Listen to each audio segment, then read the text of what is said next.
Good evening. Welcome to the Celtic Way post-match reaction. Celtic 3, Dundee 0.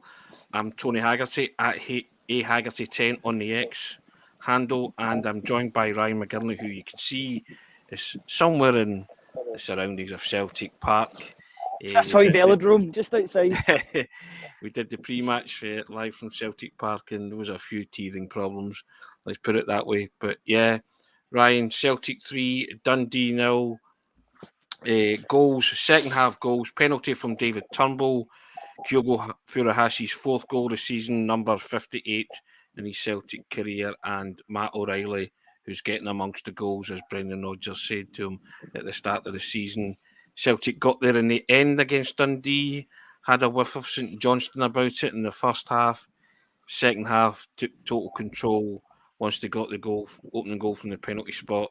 It was kind of plain sailing after that. They strutted their stuff, and your man came on. Rio Hatate is back in business. As you said, our instant analysis piece is on the website and on the social channels if you want to have a wee read at that. But Ryan, satisfactory performance from Celtic and a nice, perfect tonic going into the Champions League on Tuesday night against Feyenoord.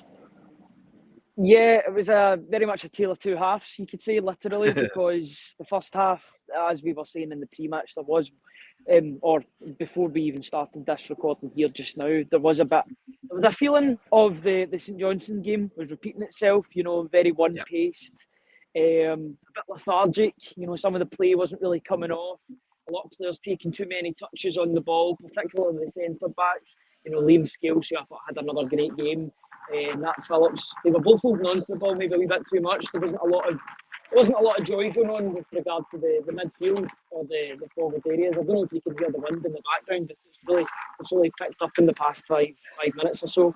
But yeah, we can. It was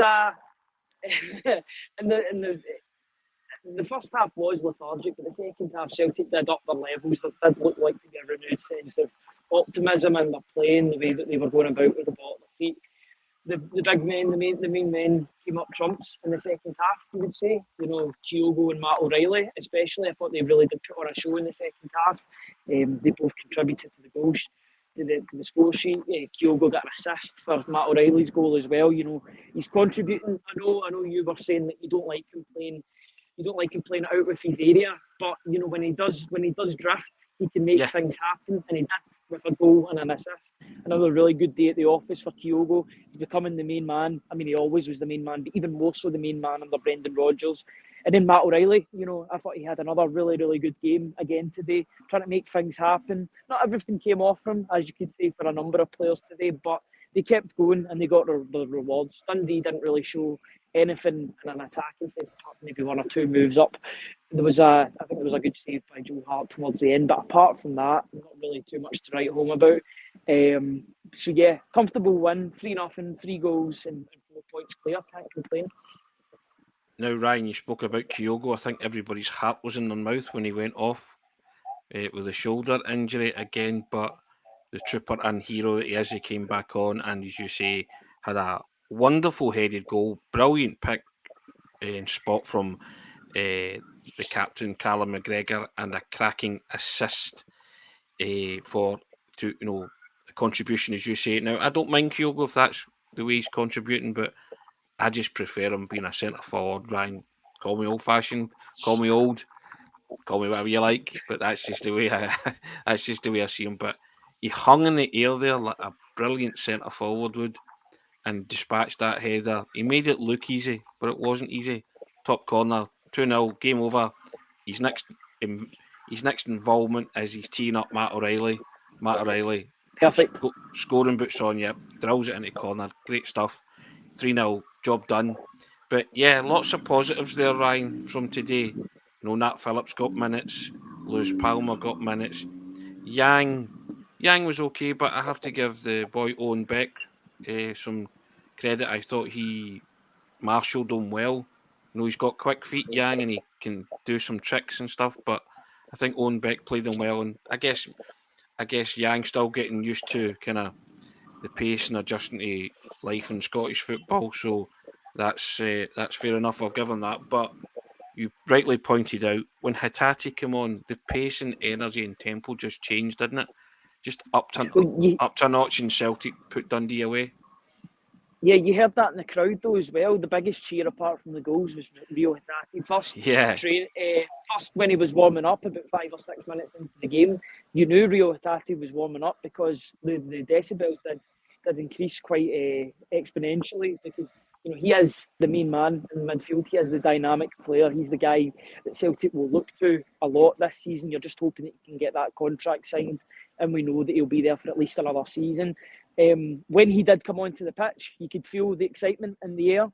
He has this aura around him. I know I'm a bit biased. I'm a big Rio Hatate fan, but he does bring an aura about him. And when he's on the ball, something always looks as if it's going to happen when he's on the ball. He is the difference. Although Turnbull did win the foul, which led to the penalty, which was a foul originally outside the box, said the referee. It was about a couple of yards inside the box. They did rectify that. That's why VAR is good, because it can rectify mistakes that the referee made. He can have another look at that, and the mistake was quickly changed. Good penalty, but apart from the penalty, I can't really remember too much that Turnbull did in the game, to be honest. I thought it was a bit of a wallflower. He didn't hide. He was trying to get the ball and make things happen, but I don't think a lot came off for him. I thought the midfield in general in the first half looked a bit disjointed. I thought McGregor was having a bit of a poorer performance again in the first half, but then in the second half, I think because he had Hatate in there and O'Reilly did step up a bit as well,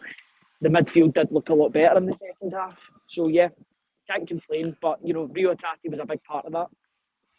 You mentioned the penalty, Ryan. The players were adamant that it was a penalty kick. They were even showing the referee the mark on the line where he was tackled, and quite rightly, it went to VAR, who overturned the referee's decision. But the referee put the mark where the free kick was going to be taken at least a couple of yards back from the actual line, which was astonishing. I don't know how he never saw it for himself. It's not even like it was in real time. It wasn't as if it was one of those ones where Turnbull fell and he fell like 10 feet away from where the challenge happened. He fell where he was fouled, so I don't get how he can give it there. The fact that the players were making that demonstration that's where he was fouled. I'm glad. This is why VAR is a good thing. In the most part, I've got to say, I know a lot of people aren't fans of VAR and the way it re-officiates the games, but this is exactly why it's there, because that would have been an embarrassment seeing that later on, seeing that decision. It was so far in the box. So the fact that was rectified is good, and it shows that why VAR has to be in the modern game. It just has to be. These decisions need to be correct. Yeah, and I don't think it was a definite penalty. There was no doubt about it. So comes from the back of him. Yeah, so there was no disputing or no argument there. A couple of comments coming in, Ryan. I'll read the first one, which will make you laugh. Well, I think it will. Smell the glove. Says hail, hail, Tony, and the guy from Country File. There you go. You've gone up in the world, sir. You've gone up in the world. There you go. Making moves. And Thomas Gallagher saying Kyogo's header was Larsson-esque. That's exactly who I thought of when he buried that header. Could be my favourite goal of the season from him so far. And I really do like the goal at Ibrox. It's a big call, but I think it's so impressive for a guy that's 5'7", 5'8", to have that amount of hang time in the air and to get that power and loop on the ball. And really accuracy, an incredible goal. Yeah, accuracy. It had absolutely everything. The goal. It's definitely up there. It's either first or second in terms of, but we're getting. But it seems like every week we're talking about Kyogo now, which is absolutely brilliant. He's doing his job. That 4-year deal looks even better with every passing week. There's something about headers like that, isn't there? Larsson scored enough of them, and he had many to pick out. But it's not been Kyogo's trait to score with headers, so that's why that one looks special, as you say, and it might well be your favourite goal for the rest of the season. Who knows? it was Larson-esque, but it was also a bit Van Persie-esque. That's the sort of header that he would have made in the time of his career when he was at Arsenal and Man United. You know, he would have been proud of a header like that. So it was a really good goal from Kyogo, and an important time as well, just to consolidate on the lead that Turnbull gave us after the first goal, to get that 1-2 sort of knockout punch on Dundee. So important in the grand scheme of things. Well, I said in the instant analysis that Celtic hit Dundee with a 3-goal blitz. That's exactly what happened. Just killed them off, you know. Smelter Glove comes back in and says the season flashed before him when Kyogo went off, and Ronald Davies said, "Hope Kyogo's shoulder injury isn't anything serious." And Celtic just give him a pain jag to get him through the game. I'm not a lover of pain jags, but I mean, I think the manager spoke about it at the end, and he just said he felt his shoulder, but he was fit enough to come back on. So clearly wasn't affected that much, Ryan, because that was some leap and spring to put that header away. So all good. Yeah, we know that he needs to get that shoulder. It was like a soldier in that. He does need the shoulder operated on at some point. That is something that he will need to get done in the maybe medium to long term future, not in the short term, hopefully, because he's going to be so important for Celtic in winning games. He is the main man. He's a talismanic figure, as I like to call him. Celtic rely on him so much for goals every single week. You've seen that at Ibrox, you've seen that today at Celtic Park. We know that he will need a shoulder operation at some point. It just needs to be the right time. I don't want, as much as we need Kyogo in this team, he's so important to everything that Celtic do. His long-term health is the most important thing, and if it is going to continue to bother him, then Celtic have got to find a time or a period in which he can go and get that done. It's not worth pushing him through the pain barrier week on week, and it has a detrimental effect his overall game in the next couple of years. If he needs it done, unfortunately, Celtic are going to have to bite the bullet one way or another. But you're hoping that's not too soon. That can maybe during the winter break. And then again, the Asia Cup. It's a very, very difficult situation. And I talk about a winter break. There will be a winter break, and then there'll be the Asia Cup as well, around about that time. You know, if he can hold off till the end of the season. Maybe in a similar scenario to what Cameron Carter-Vickers did. After a semi-final or a big important match come April or something like that, if he can soldier on until you say. But I think maybe something Celtic will need to look at that as something that will come to the forefront sooner rather than later. Now the soldier on with the shoulder. It's a very much a tongue tie. Tongue twister, yes indeed. Leather McGranny's been saying 3 goals, 3 off the woodwork, 1 chopped off, 7 on another day. And Lanky comes in and says Calmac and Alistair Johnson were class, and Alistair Johnson was unlucky not to score 2 goals. He was playing tig with the woodwork with the ball, wasn't he? Really unlucky. Should probably have scored. Today. Yep. And Marquis saying the team clicked second half, some excellent football. Did you get that feeling, Ryan, after they scored the first goal, that they were going to go on and do that, or were you more secure when you saw Hatate coming on? Was that kind of your moment in the game when you thought we're going to win? We're going to win now. I think it definitely helped bringing on one of your best players, you know, to consolidate that win and consolidate the scoreboard. But it did feel as if, you know, after the first goal, maybe the floodgates would open. They did to an extent. Another 2 goals did come after that first goal, but it was so important that first goal was achieved, because the longer that game went on, at a stalemate at nothing each, you never know what way it was going to go. Would the crowd get restless? You could feel the crowd maybe beginning to get a bit restless at half time. You know, it was playing along the same way as the St Johnstone game, as we discussed earlier.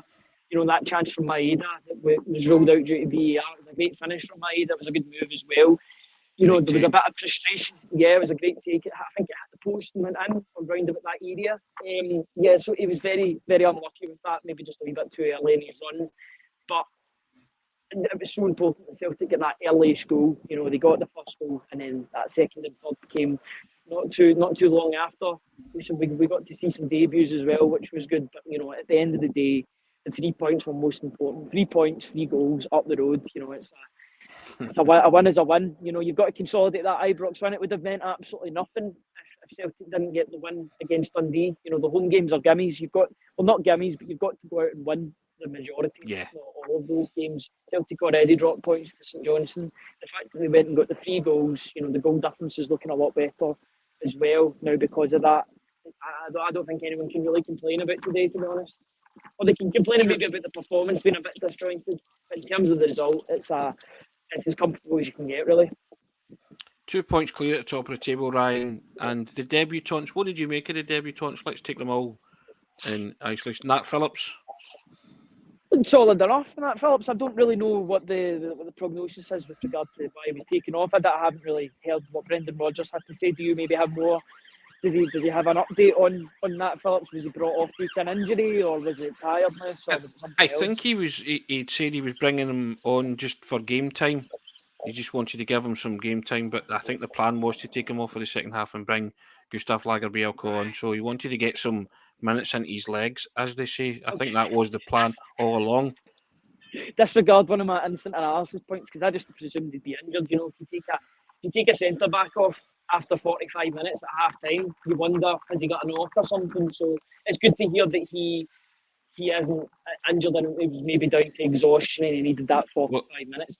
I thought Lagerbielke did well in the second half. Though. Yeah, and Rodgers said he also, sorry, there's commenters coming in.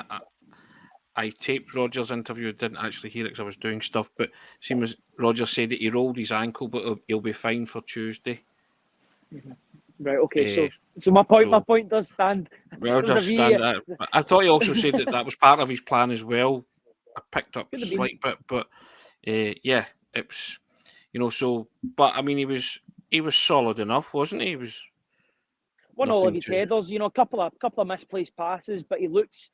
I think that was the thing that really stood out, and I did talk about that in my instant analysis. The height of him, he really is a tall centre back. You can see it even from where I'm sitting. I'm sitting at the north stand up in my seat, and you can see from down below that Nat Phillips is an imposing figure. He will win the majority of his headers for Celtic. You hope that he's a presence in both both ends of the pitch, both in attacking and defending. You know, it was a solid 45 minutes, a couple of misplaced passes, as I said before, but nothing to worry about. I think he'll slot in quite nicely. And Lewis Palmer coming on, the Honduran coming on for Yang just after the hour mark. Were you happy with that? Reminds me a bit of El Yunusi, I've got to be honest, through watching bits of him. You know, I don't think he's maybe the fastest winger from what I've seen. You know, there was a couple of moments where he was running. I think for Palma and Bernardo as well, you know, we've only seen very small glimpses of these players. When I seen that Celtic had a chance to take a free kick, I was like, oh, this is a chance for Palma. Maybe he could have a Barry Robson-esque sort of debut and score with one of his first touches of the ball. Yeah, but no, it was quite weirdly, it was Kyogo that took that free kick. And yes. I think much like his penalty, he won't be taking any more free kicks because it was absolutely dreadful. It just hits the middle of the wall. It was very much a free kick. I think Kyogo was maybe wanting to test it out, maybe wanting to try something new, experiment a bit, but it didn't work out for him on that occasion. But maybe that'd be a better position for O'Reilly to take. I think he pulled rank on the new boy there, didn't he? He sort of said, "I've been here longer. It's my ball. I'm going to take it," type thing. It shows that football. I don't have much criticism of Kyogo, but if Palm was a dead ball expert, that was a great chance to see what he could do, and I would have given him the chance to do that. Sorry about that, guys. From Spain to Japan, it seems like football is very much a universal language between the two of them, and he understood that was Kyogo's ball and he was going to take it regardless. Palma, I thought there was a couple of really nice touches. The box is going to be important going forward. It looks as if he's going to contribute both from the goal side and assist. It was the start of good things, you know. Bernardo, I've seen a wee bit less of. He was trying to work his way into the game. There's a couple of times I get mixed up with him and O, because O was coming deep into the midfield to try and take the ball. He was wanting to play that deep line playmaking role as well, it looked like, but or deep forward where he went back into the midfield. But you know, some nice touches from the two of them. Plenty more to work with, but you know, over the first signs are looking promising for the two. Yeah, it was good to get them minutes, wasn't it? Just to introduce them to that, what they will be. What they'll be kind of hopefully turning out in front of on a regular basis, the big crowd and all that kind of stuff. So I'm glad that they all came on, to varying degrees, as you say, of success. I was willing Palmer to take that free kick. I just expected him to go and take it, but hey, Kyogo took it, so fair enough. And but sure enough, and Bernardo getting 20 minutes. Yeah, and Bernardo getting 20 minutes is good. Yeah. So I seen enough to think that, okay, moving forward, there's plenty of scope and encouraging signs to work with there, So, but 150 joining us, Ryan, in the comments, and they're all wanting their say. So I'll put some comments up. John Summers, glad to see Hatate back, and he changed the game. Duhalo LP saying Hatate's a major boost to the speed and intensity of our play. It's what we've been banging on about, isn't it? And JP McLaughlin saying O'Reilly was his man in the match. His whole play was excellent. And of course, his goal was great. And One Punch Machine Gun said Alistair Johnston deserved to bust the net. So he was just really unlucky, wasn't he? So. Yeah, I think he hit the bar and he hit the post with 2 chances. I don't think he'll probably be sitting at home at night and thinking, how did I not score today? But I thought he had a great overall performance. He was really, really solid. The team does improve when you put your best players in the park, funnily enough. It's the same with Alistair Johnston. The team does improve, and the same with Rio Hatate. Hatate's a starter for Celtic. I hope that is the last game that Hatate has to sit on the bench and wait 60 minutes to come onto the park, because the difference was instant when he came on the pitch. And you can see the players around him, Matt O'Reilly and Cal McGregor, instantly look more comfortable when Hatate's on the road, because he's always there, he's always available to take the ball, and he makes things happen both for the wingers and the midfielders and the forwards in front of them and around them. So yeah, I think he's a facilitator. He facilitates things for other players, and he's also got a bit of magic up his sleeve as well. So yeah, I would be starting him against Feyenoord. Yeah, I think it's a certainty that he'll start against Feyenoord, because he looked apart when he came on, and as you say, the tempo, everything was lifted, wasn't it? You said apart from the cheering for the goals, he got the loudest cheering he did, and I think Celtic supporters would be more delighted and cheer from the rafters if he signs a new deal, regardless of how long he's here for. Just enjoy watching players of that talent, and he is a gifted footballer, and he makes Celtic tick, and it's no surprise that Celtic scored 3 in about 8 minutes to see off Dundee in that kind of spell, and he was instrumental in the tempo in Celtic going forward with purpose when he came on, wasn't he? That was a whole bit, and up until then, Celtic were dominant in the game, but they lacked a bit of penetration and purpose, didn't they? Yeah, he's very gutsy on the ball as well. Maybe where Turnbull doesn't want to get on the ball as much. Not that I'm saying he hides away or anything, but Hatate does make those moves to make himself available and almost force the other midfielders and the players around, even the defenders, to pass the ball to him, because you know that something special is going to happen more often than not when he is on the ball. It's no surprise that 2 of those goals come once Hatate is on the pitch. I'm not saying he was directly involved in all of them, but it definitely does help. I think he does bring that creativity, and players do look happier when he's in and around the pitch. The fans were happy when he was brought on, the players looked happy, and I think that was shown in the scoreline by the end of the game. It's good to see the new boys getting acclimatised. Bernardo will get game time from now until the end of the season. I think he'll get 20, 30 games, whether that's off the bench or starting games as well. It's going to be a congested fixture list. I know they don't have to worry about one domestic cup. Let's say that result was better 4 or 5 weeks ago. But yeah, it's exciting times in that midfield. That midfield's looking really congested now, and congested in a good way, because it'll pose selection headaches for Rodgers on who's going to start games. I think at the moment there's 3 definite starters, and that was the midfield of O'Reilly, Hatate, and the captain Cal McGregor. Yeah, and O'Reilly getting amongst the goals again, Ryan. He's clearly listened to the manager. He'll make him a better player, and he already is making O'Reilly a better player, and just telling him, for a player of your talent, your goals return. You need more goals from you. And Matt O'Reilly said it himself. I think he got interviewed, and he said himself, he keeps getting into those positions, he'll keep scoring.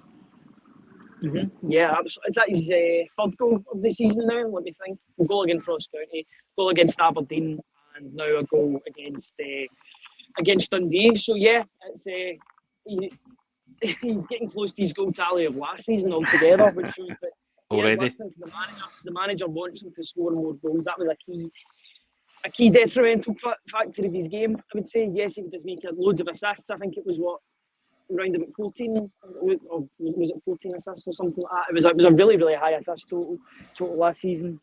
But the goals weren't there. If he can match that, if he can get maybe like 12 goals and 12 assists or something, and half those and get those sort of numbers, then I think he's well on his way to another really good season at Celtic.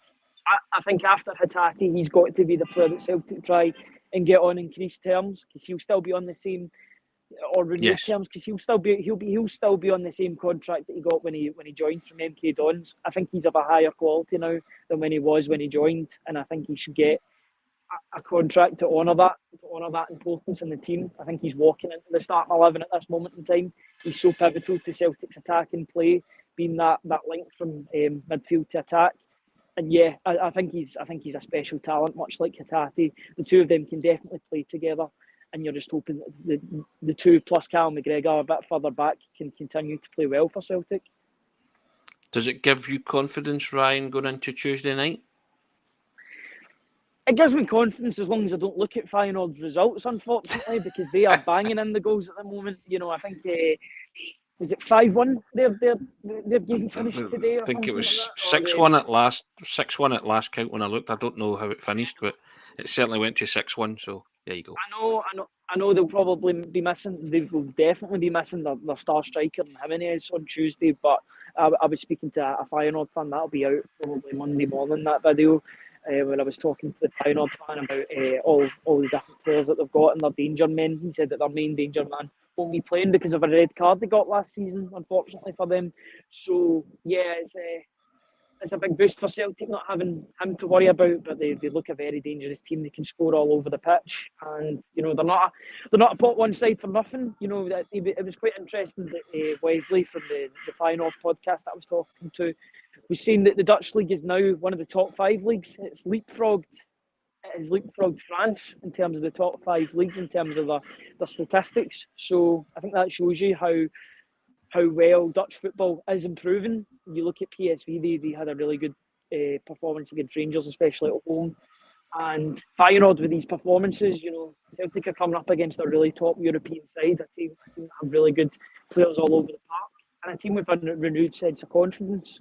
You know, they're a team that finished, second, third a lot of years. Now they finished first, and they're expected to win leagues now with that team that they've currently got. So it'll be a very interesting game. You know, it's a tough ask for Celtic going for the coup at the best of times. But, you know, you've got to be in it to win it, these games. And if Celtic put in a good performance, who knows?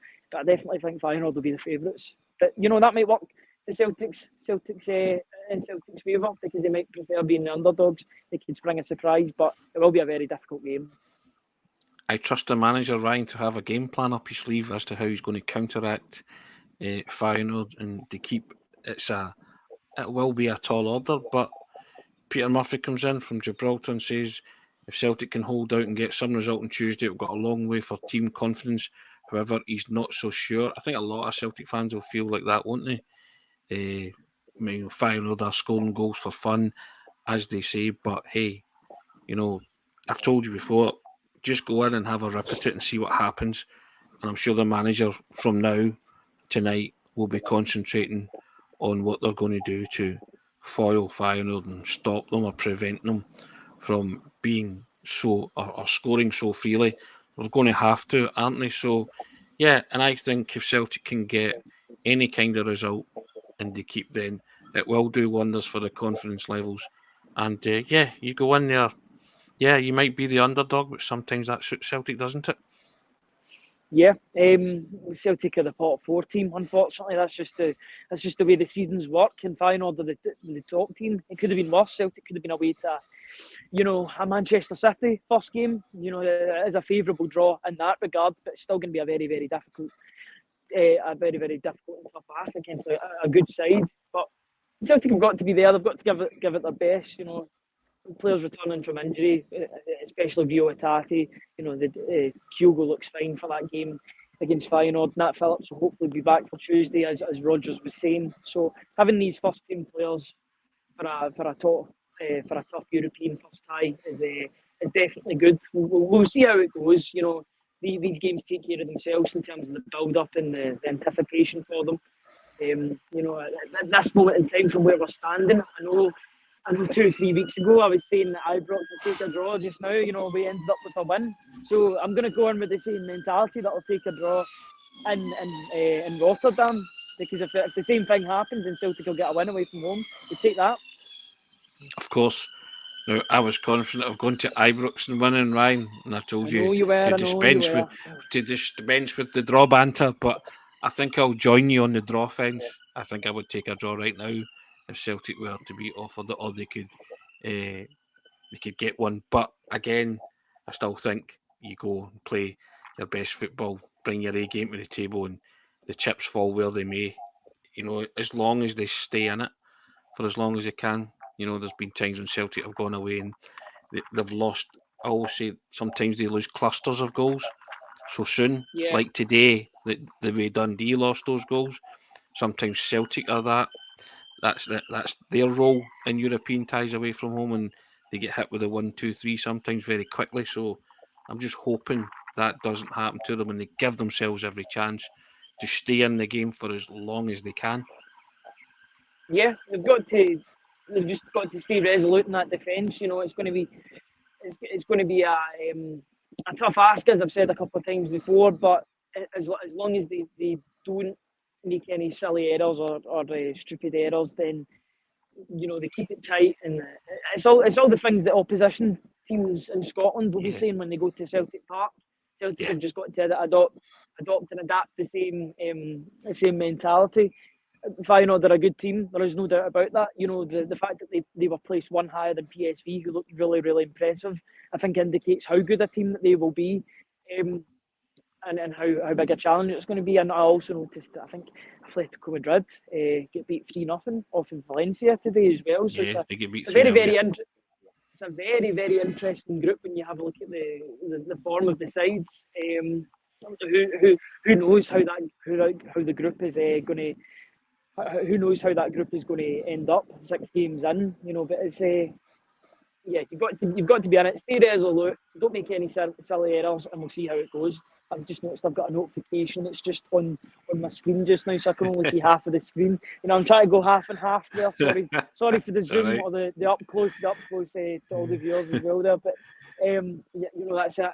We've not had as many problems. I'm guessing with that noise, the Celtic players are coming out. You know, it's a lot more rowdy than what it was maybe 3 or 4 weeks in a positive sense. It seems to be a good feeling going about Celtic Park. You know, that's what 3 goals and a clean sheet gives you and gives the supporters. So when you look at where we were when we did the post match after the St Johnstone to where we are now, it seems as if there's been a lot more positivity. There was a chance that negativity could have came into things with regard to the first half. You know, we were worried that it could have been a rerun of the St Johnstone game, but thankfully Celtic, their strength and their strength and depth and their power in the squad came up trumps, and they got those 3 goals. Thomas Gallagher says he's confident of getting a win every time Celtic play, regardless of the opposition. That's what we like to hear, Thomas. And Thomas says to you, you have to go and get a selfie with Riora, Ryan. I'll get a restraining order on Rio. Get a restraining order and mind a selfie. I think I'll leave him. I think I'll leave him where he is just now. I'll admire him from afar, which means I'll watch him at the games and look forward to seeing more of his contributions. Yeah, he's. I thought for the 25-30 minutes he was on the park, he was sublime. To be honest, he was. Not everything did come off from him, as I said in instant analysis, but. You know, he's a risk taker. You need risk takers. You don't want wallflowers in the midfield. If something isn't going to come off, then he's going to keep on going for it. He's never going to change his game. That might be to the detriment of him, because there might be safer midfielders to play. I think you need a risk taker in there sometimes that's going to make those hard passes or make those hard crosses or take a shot, because a lot of the time it will come off for them. It's just good to see him back doing what he does best, isn't it, Ryan? Yeah, he's just a great player. He's a really, really enjoyable player. You know, ever since he joined in January 2022, remember he made his debut against Hibernian, and I wrote about that earlier on in the week. his first, within 15, 20 minutes of watching him, you knew he was a football player. I know everybody's a football player, but you can be that certain. So he's a player. He's a baller, as you say. I like how you've adopted that phrase, but he definitely is that. He's the guy that can make things happen in the middle of the park. I'm looking forward to seeing more of him, and hopefully he gets that contract sorted very, very soon, because that'd be very welcome news. I remember being at Tynecastle when he scored that goal, that howitzer, and in real time it went in like a bullet, and even in slow motion it was still going in like a bullet when you watched it back. So I thought he just hit it with such ferocity, and I just looked at him and I thought, you'll do for me. You know the drill. And then he's gone on to achieve some wonderful things with Celtic, and it's no wonder you big him up, because he is a sublime talent when he's on his game, and it's great to welcome him back. And I think, like you, he has to be a mainstay of your team moving forward, and he's a certain starter for Tuesday night. I think your midfield's picked already, isn't it? McGregor, O'Reilly, and Hatate.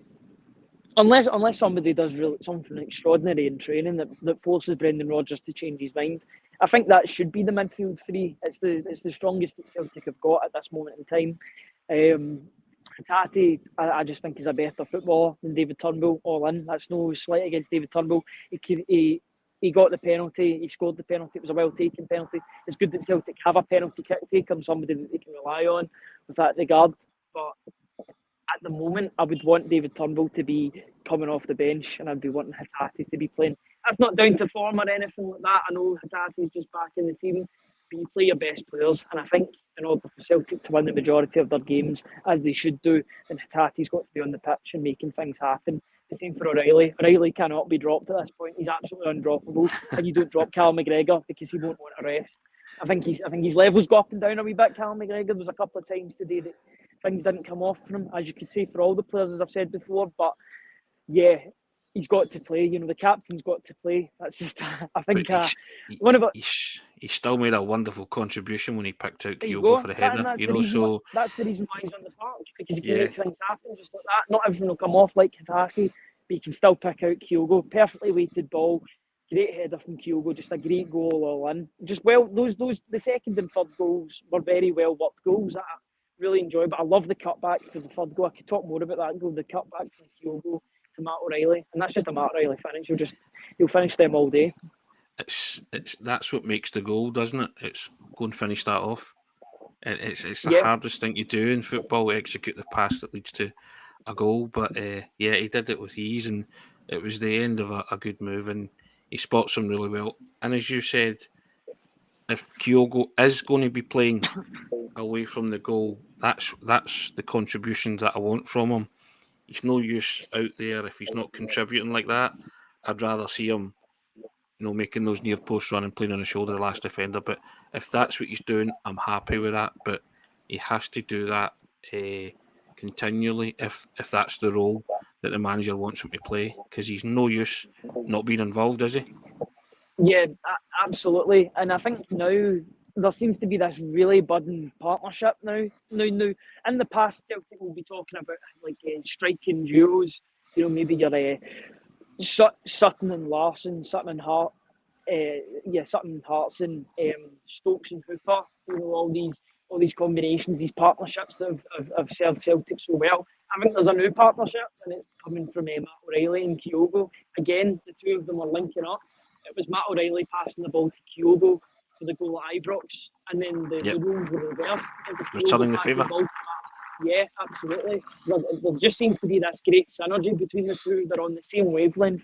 And good footballers have that. They're on the same wavelength. They know where each other is going to be. That late run from Matt O'Reilly is becoming a weapon for Celtic. It's becoming very, very consistent. That late run into the box. He is a good finisher. Yes, he didn't have his shooting boots on against St Johnstone, but more often than not, he will put away that chance. Whenever he gets an opportunity to side foot a ball home, he'll take it. Put his laces through it. Sometimes he'll maybe have a bit of trepidation. If you give him an opportunity to side foot it home, he'll take it, and he did. Well, that could be a potent weapon on Tuesday night. That those late runs into the box and creating chances like that.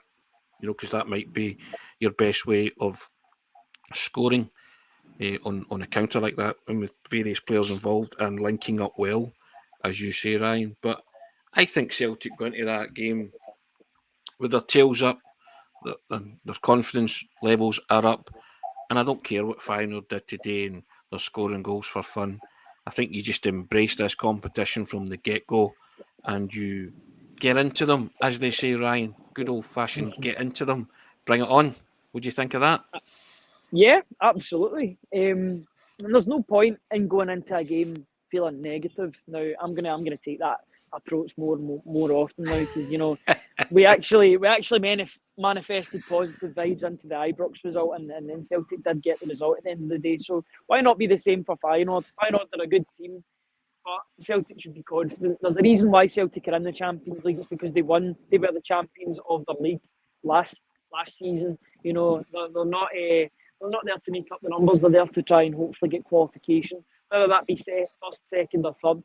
As long as they don't finish fourth in the group, then I think that would be a success, especially given the firepower that's on display with the rest of the group. There's some top names: Ciro Immobile, Memphis Depay. I know Jimenez has got a red card, but he will feature in the home game. There's firepower, but Celtic have firepower up front as well, and Kyogo as well. He can mix it with the best of them. He's still got to break that Champions League duck. Giacomakis did it last season. It wasn't Kyogo that got in the score sheet, but you're hoping that he can do that quickly, and we're better than in Rotterdam on Tuesday. Keep this goal scoring run going. He's 2 goals in his last 2 games. Let's hope it's 3-3, or at least 3-3 for the next game. Yeah, I would echo that sentiment. You want Kyogo to break that wee Champions League hoodoo that he has. Well, he's only played 6 games in it, hasn't he? So, but hopefully he can get off the mark quickly and relax on it, and that'll be to Celtic's benefit if he can do that and the club do that. Excellent. Ryan, I'm going to let you go. The elements are kind of kicking up, aren't they? And I don't know how cold it is. Look just now. It is cold. That's why I've got I had the zip down for the pre-match, the post-match, and the zip is definitely up. It is getting a wee bit colder. You can feel the Scottish autumn/winter, because we don't really in Scotland we don't really have that. We don't really have that autumn feel. It's summer then winter straight off the bat. I don't think there's any in between. That coldness is definitely descending, but there's definitely a more positive air about the place over the past couple of weeks, and it helps with 3 goals, clean sheet, 4 points clear of Rangers anyway, and yeah, can't complain. 2 points clear at the top of St Mirren, Ryan. 4-point gap over Rangers, as you say, still intact. Celtic 3, Rangers 0. Penalty goal by Turnbull. Celtic 3, Dundee now. Yeah, is that what I said? No? You said Rangers instead of Dundee. Well, there you go. Yeah, Celtic 3, Dundee 0, and goal by Turnbull from the penalty spot. Kyogo's 58th career Celtic goal, and Matt O'Reilly on the score sheet again. A satisfactory day's work for Celtic, and here's hoping that they can take that lift in confidence into Tuesday night. We'll talk about that more both on Monday and Tuesday. Ryan, it's always result dependent. The weekend, Celtic got the result and the job done. You can't ask for anything more than that. All smiles at the weekend, yeah, absolutely. The result is secured. It does make or break your weekend, I think, and it definitely does affect it. When Celtic drop points, it's never good. So when they do what they're supposed to do at home, then it's all smiles all round. We've seen plenty of positives today, plenty to work on, but there's plenty of positives after today. Yeah, guys, thanks for joining us. Over 150 people were joining us live there. And if you enjoy what we do, as we always say, just turn your attention to the ticker tape running along the bottom. Subscribe to the Celtic Way and help support top quality football journalism in the process, covering the club you love by hitting that button, www.celticway.co.uk/subscribe. Ryan, thank you for your contribution there. You get yourself home, fella, and I shall see you on Monday. Cheers, guys. Take care. Have a wonderful weekend, guys. All the best. See you soon.